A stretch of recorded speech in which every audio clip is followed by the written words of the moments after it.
जय हिंद दोस्तों, मैं किशन आप सबका स्वागत करता हूं और शुरू करते हैं आज के डिफेंस समाचारों को। दोस्तों, अगर कल के वक्त जंग होती है तो भारत के पास ऐसे हथियार होंगे जो दुश्मन को दिखने से पहले ही उसे खत्म कर देंगे। दोस्तों, आज भारत सरकार ने एक ऐसा फैसला लिया है जो कि भारत की युद्ध क्षमता, ड्रोन वॉरफेयर और साथ ही साथ आत्मनिर्भरता को एक नए लेवल पर ले जाएगा। दरअसल दोस्तों, आज 79,000 करोड़ रुपए का एक बड़ा फैसला लिया गया है और इसके कई मायने। रक्षा मंत्री राजनाथ सिंह ने डिफेंस एक्विजिशन काउंसिल में इस बड़े फैसले को लिया। मतलब अब ये सिर्फ हथियारों की खरीद नहीं है, बल्कि भारत कर रहा है फ्यूचर वॉर की तैयारी। यहाँ पर दोस्तों भारतीय सेना के लिए तो बड़े फैसले लिए गए, जैसे कि लॉइटरिंग म्यूनिशन। ये ऐसे ड्रोन होते हैं जो कि लॉइटर होते हैं, यानी कि घूमते हैं अपने लक्ष्य के ऊपर, और जैसे ही दुश्मन उन्हें दिखता है तो वो उस पर सीधा हमला कर देते हैं। यानी कि ये लॉइटरिंग म्यूनिशन दुश्मनों के टैंक, कमांड पोस्ट और बंकर को खत्म कर सकते हैं। इसके अलावा low level light weight radar. इस रडार से दोस्तों छोटे और बेहद नीचे उड़ने वाले ड्रोन भी अब छिप नहीं पाएंगे, और इसे खास तौर पर ड्रोन्स और यूएस यानी कि अनमैन्ड एरियल सिस्टम को पकड़ने के लिए डेवलप किया गया है। साथ ही साथ दोस्तों भारतीय सेना के लिए Pinaka long range guided rockets के लिए भी बड़ी मंजूरी मिली है, और इसी फैसले में दोस्तों ड्रोन डिटेक्शन और इंटरडिक्शन सिस्टम मार्क 2 को भी अप्रूवल मिला है। इसके जरिए जैसे ही ड्रोन दिखेगा उसे जैम किया जाएगा और फिर मार गिराया जाएगा। अब बात करते हैं भारतीय नौसेना के लिए। दरअसल अब बोलार्ड पुल टक्स के लिए मंजूरी दी गई है। ये दिखने में तो छोटे लगते हैं, लेकिन ये काफी ताकतवर टक्स होते हैं। बता दें कि ये जंगी युद्धपोत हो या फिर सबमरीन, ये उन्हें बंदरगाहों में सुरक्षित मूव करा सकते हैं। इस मंजूरी में दोस्तों HF सॉफ्टवेयर डिफाइंड रेडियो भी है, जो कि लंबी दूरी की इनक्रिप्टेड कम्युनिकेशन करेगा। मतलब इस कम्युनिकेशन को कोई तीसरा व्यक्ति नहीं सुन पाएगा। इसके अलावा इंडियन नेवी को high altitude long endurance drones भी मिलेंगे, जो कि पूरे इंडियन ओशन रीजन में 24 घंटे 7 दिन निगरानी रखेंगे। अब बात करते हैं इंडियन एयरफोर्स के लिए। दोस्तों इंडियन एयरफोर्स के लिए automatic take off and landing recording system, इसके लिए मंजूरी दी गई है, जिसके जरिए हर टेक ऑफ और लैंडिंग की HD रिकॉर्डिंग की जाएगी, जिससे कि सुरक्षा बढ़ेगी और दुर्घटनाएं भी घटेंगी। और यही नहीं, भारतीय वायुसेना के लिए अस्त्र मार्क 2 मिसाइल के लिए भी एक बड़ा अप्रूवल मिला है। यह सिर्फ एक मिसाइल नहीं है दोस्तों, ये भारत की beyond visual range killer missile है। साथ ही साथ दोस्तों तेजस फुल मिशन सिमुलेटर को भी अप्रूवल मिला है। मतलब असली फाइटर जेट को उड़ाए बिना 100% रियल ट्रेनिंग इसमें दी जाएगी। मतलब खर्च कम होगा और सुरक्षा ज्यादा रहेगी। यही नहीं, इंडियन एयरफोर्स के लिए स्पाइस 1000 गाइडेंस किट के लिए भी अप्रूवल मिला है। बात साफ हो जाती है दोस्तों, ये सारी खरीद मेक इन इंडिया पर फोकस करती है। ड्रोन वॉरफेयर हो, प्रिसीजन स्ट्राइक हो, ये दोनों ही हमारी फ्यूचर वॉर की तैयारी हो रही है, और हमारी तीनों ही आर्म फोर्सेस टेक्नोलॉजी अपग्रेड हो रही है, जो ये बात दिखाता है कि भारत अब रिएक्टिव नहीं दोस्तों, प्रोएक्टिव डिफेंस स्ट्रेटेजी पर चल रहा है। और ये 79,000 करोड़ रुपए का फैसला सिर्फ हथियार नहीं खरीदता, ये भारत को अगले 20 साल की जंग के लिए तैयार करता है। फिलहाल आपको क्या लगता है इस बारे में, कमेंट सेक्शन में लिखकर जो बताइएगा। दोस्तों इमेजिन कीजिए कि दर्जनों ड्रोन एक साथ अगर हमला कर दें और हर ड्रोन अपने आप टारगेट को चुने और दुश्मन के एयर डिफेंस को कुछ समझ में ना आए। ठीक इसी कल्पना को अब साकार करने जा रहा है भारत। दरअसल भारत में पहली बार drone launch missile plus super swarm warfare बनने जा रहा है। बाकायदा इसके लिए भारत की new space research and technology ने एक बड़ी बात कही है। उन्होंने अपना एक पोस्ट शेयर किया लिंक्डइन पर, जिसने पूरे डिफेंस कम्युनिटी में एक बड़ी हलचल मचा दी है। इस पोस्ट में लिखा था, India's most potent drone launch missile solution, a super swarm coming soon. इस एक लाइन ने दोस्तों सबका ध्यान खींच लिया। सवाल अब ये आता है कि ये सुपर स्वार्म आखिर है क्या, और भारत के लिए क्या ये वाकई में गेम चेंजर होगा। दरअसल दोस्तों भारत की ये जो प्राइवेट सेक्टर की कंपनी है न्यू स्पेस, ये अब एडवांस अनमैन्ड एरियल प्लेटफॉर्म को तैयार कर रही है। हालांकि उन्होंने कोई टेक्निकल डिटेल शेयर नहीं की, लेकिन उनका मैसेज साफ है कि ये सिर्फ एक ड्रोन नहीं, ना ही ये एक मिसाइल है, बल्कि ये एक network coordinated drone attack system होगा। यानी कि अगर अब हमला होगा तो एक ड्रोन से नहीं, पूरे झुंड से होगा। यहाँ पर सुपर स्वार्म वॉरफेयर का अगर मतलब मैं आपको बताऊं तो अब तक क्या होता था कि एक ड्रोन, एक टारगेट और एक हमला, लेकिन सुपर स्वार्म में क्या चेंज होगा, दर्जनों ड्रोन एक साथ आएंगे, आपस में डेटा शेयर करेंगे, AI के जरिए खुद तय करेंगे कौन सा टारगेट, कौन पहले हमला करेगा और कौन डिफेंस को डिस्ट्रैक्ट करेगा। मतलब एयर डिफेंस सैचुरेशन, जिससे कि दुश्मन का डिफेंस सिस्टम ओवरलोड हो जाएगा। अब यहाँ पर जो सबसे इंपॉर्टेंट चीज आती है, ड्रोन लॉन्च मिसाइल। अगर मिसाइल ड्रोन से लॉन्च होती है दोस्तों, तो फाइटर जेट की जरूरत कम होगी, पायलट की जान भी खतरे में नहीं पड़ेगी, जो कि ज्यादा सस्ता भी हमें पड़ेगा, और हम इसे मैक्सिमम संख्या में डिप्लॉय भी कर सकते हैं, और ये दुश्मन के अंदर तक स्टैंड ऑफ स्ट्राइक कर सकते हैं। ऐसे में दोस्तों ये मिसाइल अगर स्वार्म में काम करे तो ऐसे में ये बन जाता है next generation precision strike system. यहाँ पर दोस्तों एक चीज और गौर करने वाली है, जो पोस्ट उन्होंने इमेज के साथ शेयर किया है उसमें DRDO का लोगो लगा हुआ है। मतलब DRDO के साथ मिलकर इस तरीके का सिस्टम तैयार किया जा रहा है। और अब ये कोई पावर पॉइंट कॉन्सेप्ट नहीं रह गया, बल्कि ये नेशनल R&D प्रोग्राम से जुड़ा हुआ प्रोजेक्ट है। और पहले भी दोस्तों न्यू स्पेस ने DRDO के साथ autonomous system, swarm AI, mission management पर काम किया है। मतलब साफ है कि यह प्रोजेक्ट कागज पर नहीं, अब हकीकत में आएगा। डिफेंस एक्सपर्ट्स का भी मानना है कि ड्रोन खुद तय करेंगे कि किसे मारना है, और अगर ये सिस्टम ऑपरेशनल हो गया तो हम बिना पायलट खोए गहरे हमले कर सकते हैं, दुश्मन के एयर डिफेंस सिस्टम को खत्म कर सकते हैं, उनके हाई वैल्यू वाले टारगेट पर सटीक वार कर सकते हैं, और चाइना पाकिस्तान पर भी एक बड़ी बढ़त हासिल कर सकते हैं।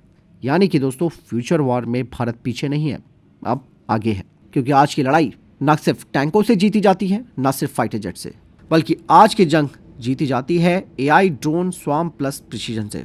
इसीलिए भारत अपना सुपर स्वार्म बना रहा है, और ये टेक्नोलॉजी नहीं है दोस्तों, ये भारत की स्ट्रैटेजिक सोच का एक बड़ा एग्जाम्पल है। और न्यू स्पेस का ये पोस्ट शायद एक टीजर हो सकता है, लेकिन इसका मैसेज बहुत बड़ा है दुश्मनों के लिए। भारत दोस्तों अब अकेले हथियार नहीं, बल्कि स्मार्ट कनेक्टेड वॉर मशीन्स तैयार कर रहा है। फिलहाल इस कॉन्सेप्ट के बारे में आपको क्या लगता है दोस्तों, कमेंट सेक्शन में लिखकर जरूर बताइएगा।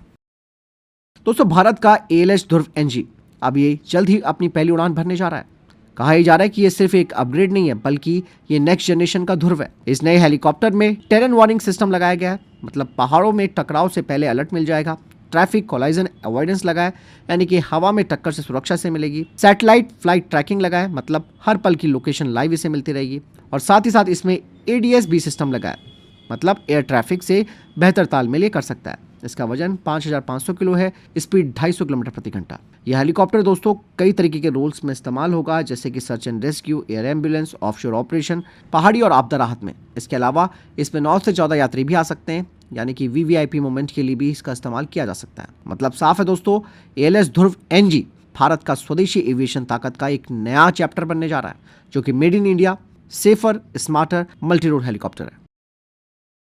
यहाँ पर दोस्तों रशिया की कंपनी रोस्टेक ने एक बड़ा दावा किया है भारत को लेकर। उन्होंने कहा कि हम भारत को Su-57 स्टेल्थ फाइटर जेट का जो पैकेज दे रहे हैं, उसकी कीमत लगभग राफेल MRF डील से आधी हो सकती है।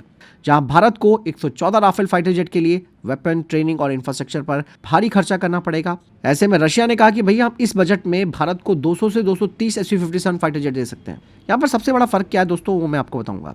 पहला फर्क तो ये कि Su-57 में भारत को source code access plus full technology transfer मिल रहा है, मतलब भारत खुद से अपने हथियार, सेंसर्स और सॉफ्टवेयर जोड़ सकता है। जबकि राफेल में आप सबको मालूम है कि रडार और सेंसर का सोर्स कोड भारत को नहीं मिलता। सवाल सीधा है, एक तो भारत को कम संख्या में राफेल मिल रहे हैं, इन फाइटर जेट्स का कंट्रोल भी भारत को लिमिटेड मिल रहा है, और यह स्टेल्थ फाइटर जेट भी नहीं है, और भारत के पास कोई आज़ादी नहीं है इसके लिए। फैसला भारत के हाथ में है, क्योंकि खरीद सिर्फ एयरक्राफ्ट की नहीं बल्कि फ्यूचर की है। फिलहाल आपको क्या लगता है, कमेंट सेक्शन में लिखकर जो बताएगा।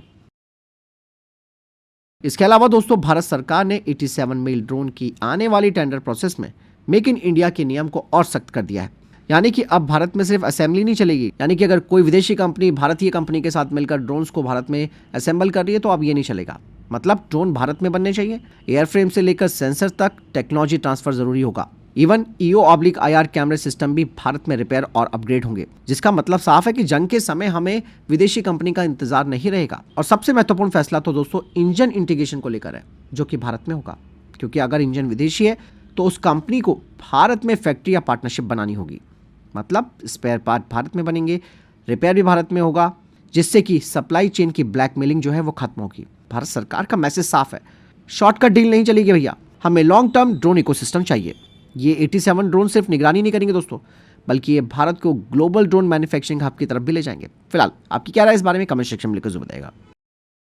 दोस्तों भारतीय कंपनी MSC ग्लोबल ने इंडियन आर्मी के लिए MLRS rocket launcher barrel tube की फेज 1 की फायरिंग ट्रायल सफलतापूर्वक पूरी कर ली है। सबसे बड़ी बात यह है कि ये भारत का पहला पूरी तरह स्वदेशी all metal reusable launcher tube है, जो कि 14 किलोमीटर रेंज वाले रॉकेट सिस्टम के लिए है, जिसे बार बार फायरिंग के बाद अब बदलना नहीं पड़ेगा। दोस्तों ये ट्यूब रातों रात नहीं बनी, बल्कि इसे बनाने में लगभग 8 साल की रिसर्च लगी है।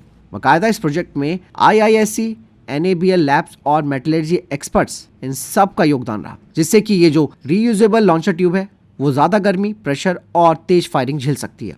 मतलब भारत को लॉन्चर ट्यूब के लिए अब इंपोर्टर्स पर निर्भर नहीं रहना पड़ेगा। अब दोस्तों अगला जो स्टेप है वो है फेज 2 का ट्रायल, और भविष्य में 30 से 50 किलोमीटर रेंज वाले MLR सिस्टम के लिए। मतलब साफ है कि ये एक ट्रायल नहीं है दोस्तों, बाकायदा ये भारत की रॉकेट और आर्टिलरी ताकत में आत्मनिर्भरता की एक बड़ी उड़ान है। ऑपरेशन सिंदूर के बाद DRDO ने भारतीय सेना को 2 बेहद अहम कैमोफ्लाज एंड डिसेप्शन टेक्नोलॉजी सौंपी है। पहला है सिग्मा 4.0 कैमोफ्लाज सॉफ्टवेयर। ये एक ऐसा सॉफ्टवेयर है जो अलग अलग इलाकों, मौसम और मिशन के हिसाब से मल्टी स्पेक्ट्रल कैमोफ्लाज पैटर्न बना देता है। यानी कि अब हथियार और जो व्हीकल है आंखों से, थर्मल कैमरे से, रडार से, यानी कि तीनों से छिप सकते हैं। दूसरा है मल्टी एक्सपेक्ट्रल टैंक मॉकअप, जो कि असली टैंक जैसा दिखता है। उसी की तरह हीट, IR और रडार सिग्नेचर को जनरेट करता है, जिससे कि सैनिक सीखते हैं कि ड्रोन, थर्मल कैमरा और रडार को कैसे धोखा दिया जा सके। और ऑपरेशन सिंदूर में दोस्तों पाकिस्तान ने ड्रोन मिसाइल से भारतीय सिस्टम को निशाना बनाने की कोशिश की, और इसी से सबक लेते हुए भारत को यह सबक मिला कि आज की जंग में रिसेप्शन सबसे बड़ा हथियार है।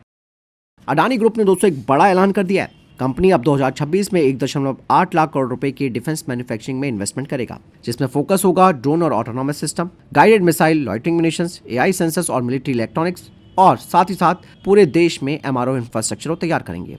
सबसे बड़ी बात यह है कि अडानी के कई सिस्टम ऑपरेशन सिंदूर 2025 में असली जंग में इस्तेमाल हो चुके हैं, जैसे कि दृष्टि 10 UAV, counter drone system, Angika loitering munition और आर्का मैन पैड्स। मतलब ये सिर्फ प्रोजेक्ट नहीं है, बल्कि कॉम्बैट प्रूवन सिस्टम्स हैं, जिनका बड़े पैमाने पर अब उत्पादन किया जाएगा। अडानी ग्रुप का फोकस है लैंड, सी और एयर तीनों में unmanned and AI driven system को डेवलप करना। मतलब दोस्तों भारत की अगली जंग AI प्लस ड्रोन प्लस स्वदेशी टेक्नोलॉजी से लड़ी जाएगी, जिसमें कि अब private defence industry front line में है। और 1.8 लाख करोड़ रुपए का ये दांव लगाना दोस्तों केवल बिजनेस के लिए नहीं है, बल्कि ये भारत की सैन्य आत्मनिर्भरता का एक बड़ा इंजन साबित होगा। तो फिलहाल इतने देखिए टॉप डिफेंस अपडेट। वीडियो के सामने कोई प्रश्न जवाब है आपको कोई सवाल कमेंट सेक्शन में लिखकर जरूर पूछ सकते हैं। वीडियो को लाइक और शेयर जरूर कीजिएगा। ख्याल रखिएगा अपना। जय हिंद, वंदे मातरम।